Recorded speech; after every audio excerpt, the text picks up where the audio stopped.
लखनऊ में आतंकियों के साथ एटीएस का एनकाउंटर खत्म। आईएसआईएस आतंकी सैफुल्ला मुठभेड़ में ढेर। देर रात 2:50 पर खत्म हुआ एनकाउंटर। सोमवार दोपहर 3:30 बजे शुरू हुई थी मुठभेड़। आतंकियों की ओर से रुक रुक कर होती रही फायरिंग। एटीएस ने भी दिया करारा जवाब। एटीएस ने आतंकी को निकालने के लिए चिली बम फेंका, फिर भी बाहर नहीं निकला आतंकी। एटीएस आईजी असीम अरुण का अहम बयान। कमरे में सिर्फ एक ही आतंकी सैफुल्ला था। कमरे में मिरर इमेज की वजह से हुआ भ्रम, कम रोशनी की वजह से भी आकलन में हुई गलती। लखनऊ में मारा गया आतंकी आईएसआईएस के खुरसान मॉड्यूल का था सदस्य। एटीएस की जांच जारी। आतंकी के तार एमपी ट्रेन ब्लास्ट के आतंकियों से होने का शक, केंद्रीय एजेंसियों से मिला था इनपुट। ठाकुरगंज में आतंकी के छिपे वाले मकान के पास लोगों की भीड़ जमा। एटीएस ने लोगों को दूर रहने की हिदायत दी। कानपुर के रहमानी मार्केट में भी सर्च ऑपरेशन। फैजल खान और मोहम्मद इमरान नाम के संदिग्ध गिरफ्तार। गिरफ्तार आतंकियों से लैपटॉप, मोबाइल और आईएस सहित बरामद। खुरसान मॉड्यूल के सदस्य होने का खुलासा। लखनऊ में एनकाउंटर के बाद महाराष्ट्र सरकार सतर्क, पुलिस ने जारी किया हाई अलर्ट। एमपी में सोमवार को भोपाल उज्जैन पैसेंजर ट्रेन में जबड़ी स्टेशन के पास ब्लास्ट, 8 यात्री घायल। मध्य प्रदेश के एडीजी ने ट्रेन ब्लास्ट को आतंकी हमला बताया। धमाके में आईडी का इस्तेमाल। एमपी के गृह मंत्री ने ट्रेन ब्लास्ट को बड़ा आतंकी हमला कहा मकसद अभी साफ नहीं। ट्रेन ब्लास्ट में एमपी पुलिस और एटीएस को कामयाबी। होशंगाबाद के पिपरिया से 3 संदिग्ध गिरफ्तार। तीनों संदिग्धों को पीपरी टोल नाके से पकड़ा गया। संदिग्ध एक बस में सवार थे। भोपाल के नादरा बस स्टैंड से बस में सवार हुए थे संदिग्ध। इन पर ट्रेन में विस्फोटक रखने का शक। गढ़चिरौली कोर्ट ने ड्यू प्रोफेसर साईं बाबा को उम्र कैद की सजा सुनाई। नक्सल गतिविधियों का मास्टरमाइंड बताया।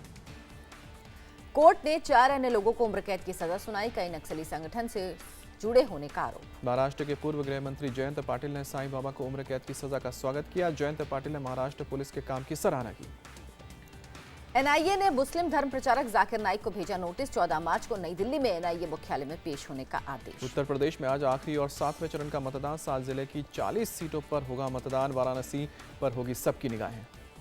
नक्सल प्रभावित इलाके सुबह 7 बजे से शाम 4 बजे तक वोटिंग। बाकी इलाकों में 5 बजे तक मतदान। नक्सल प्रभावित दुद्दी, रॉबर्ट्सगंज और चकिया में सुबह 7 बजे से शाम 4 बजे तक वोटिंग। चुनाव आयोग का आदेश।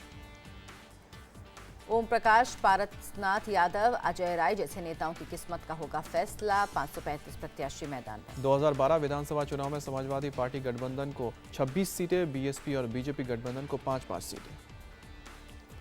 अंतिम चरण में 3 पार्टियों की तरफ से 132 करोड़पति प्रत्याशी मैदान में। 115 दागी उम्मीदवार भी आजमा रहे किस्मत। मणिपुर में दूसरे और अंतिम चरण का मतदान आज। 22 विधानसभा सीटों के लिए वोट डाले जाएंगे। कई दिग्गजों की प्रतिष्ठा दांव पर। 98 उम्मीदवार मैदान में। थाउबल विधानसभा सीट पर सबकी निगाह है। सीएम इबोबी सिंह के खिलाफ इरोम शर्मिला मैदान में। बीजेपी अध्यक्ष अमित शाह ने यूपी में 2/3 बहुमत का किया दावा। कहा हर फेज में बीजेपी आगे। अमित शाह ने 5 में 4 राज्यों में बीजेपी सरकार बनने की बात कही। कहा बीजेपी की रणनीति कामयाब। सुप्रीम कोर्ट ने आजम को आज इलाहाबाद हाई कोर्ट में पेश होने को कहा। जमानती वारंट पर रोक लगाने से इनकार। हाईकोर्ट ने जल निगम से जुड़े मुद्दे पर जारी किया था वारंट। कोर्ट में पेश नहीं होने पर कार्रवाई की।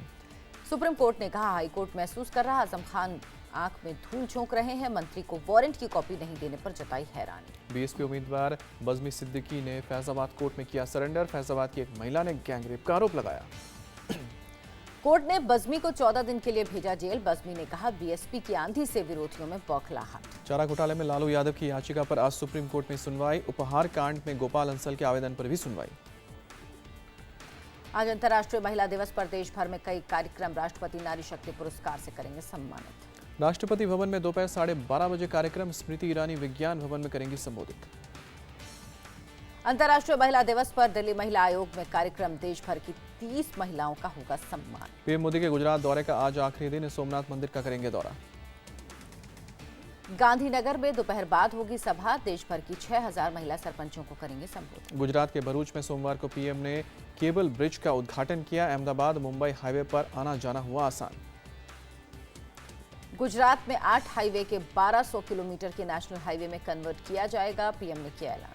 पीएम ने गुजरात के दाहेज का किया दौरा। एक इंडस्ट्रियल प्लांट का उद्घाटन किया।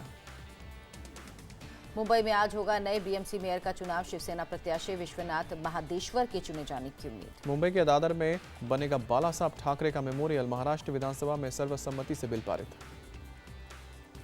महाराष्ट्र में महिला विधायकों को मिल रही फोन पर धमकी। पूर्व मंत्री और एमएलए वर्षा को भेजेंगे अश्लील मैसेज। एमएलए वर्षा ने मुंबई के वडाला ट्रक टर्मिनस थाने में केस दर्ज कराई। अनजान शख्स ने अश्लील मैसेज भेजे। महाराष्ट्र सरकार ने पुलिस साइबर सेल को दी जांच की जिम्मेदारी। डिटेल रिपोर्ट मंगवाई गई। दिल्ली की केजरीवाल सरकार आज पेश करेगी बजट। वित्त मंत्री मनीष सिसोदिया पेश करेंगे बजट। एमसीडी चुनाव को देखते हुए बड़ी घोषणाओं की संभावना, विपक्ष की टिकी निगाहें। दिल्ली में एमसीडी चुनाव के बहाने मोदी पर राहुल का वार। का झूठे वादों की करते हैं राजनीति। एबीवीपी के समर्थन में डीयूएसयू पहुंचे सिंगर अभिजीत भट्टाचार्य। गुरमेहर कौर को आपका पीड़ित बताया। बोर्ड परीक्षा में नकल की खबर आने पर शिक्षा मंत्री ने दिखाई सख्ती। बोले दोषी पाए जाने पर नहीं बख्शे जाएंगे। मुंबई के वकोला में छात्र को मोबाइल पर गेम खेलना पड़ा महंगा। संतुलन खोने की वजह से 7वीं मंजिल से गिरकर मौत। गाजियाबाद के एक अस्पताल में रिसेप्शनिस्ट का मर्डर। आरोपी ने भी गोली मारकर खुदकुशी की। पुलिस को हत्या के पीछे प्रेम प्रसंग की आशंका। दोनों विजयनगर इलाके में रहते थे। इलाहाबाद में महिला और बेटी का महिला थाने में हंगामा। केस सुलझाने के लिए सीओ पर आपत्तिजनक मांग का आरोप। मुरादाबाद एक शोरूम में एक महिला ने पार किए कपड़े। सेल्स गर्ल्स को बातों में फंसाकर उड़ाए कपड़े। कपड़े के शोरूम में 2 पुरुषों के साथ पहुंची थी महिला। सीसीटीवी के आधार पर जांच में जुटी पुलिस। यूपी के शाहजहांपुर में नशे के सौदागरों का भंडाफोड़। 4 तस्कर गिरफ्तार। गिरोह के सदस्यों से मिला लगभग 2.5 करोड़ की स्मैक। 68 लाख रुपए भी बरामद। ऋषिकेश से 7 दिवसीय अंतर्राष्ट्रीय योग महोत्सव का समापन। खेली गई फूलों और गुलाल की होली। विदेशी सैलानियों ने कैलाश खेर के गाने का उठाया लुत्फ। अमिताभ बच्चन के रंग बरसे गाने पर जमकर झूमे। दलाई लामा पर भड़के चीन का पलटवार। ऊंचे दर्जे का झूठ बताया। दलाई लामा ने चीन के हार्डलाइनर्स पर ली थी चुटकी। कहा ब्रेन का एक हिस्सा है मिसिंग। नेपाल में गोलीकांड के विरोध में देश भर में प्रदर्शन। सोमवार को पुलिस फायरिंग में 3 लोगों की हुई थी मौत। उत्तर कोरिया ने मिसाइल परीक्षण का वीडियो जारी किया। तानाशाह किम जोंग उन भी नजर आए।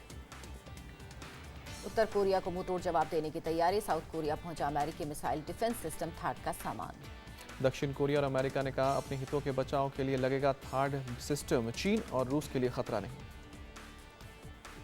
ऑस्ट्रेलिया के खिलाफ अगले 2 टेस्ट मैचों के लिए टीम का चयन आज। गौतम गंभीर और पार्थिव पर रहेंगी निगाहें। बैंगलोर टेस्ट में टीम इंडिया ने हिसाब किया बराबर। ऑस्ट्रेलिया को 75 रन से हराया। ऑस्ट्रेलिया की पूरी टीम 35.4 ओवर में 112 रन पर ढेर। अश्विन ने झटके 6 विकेट।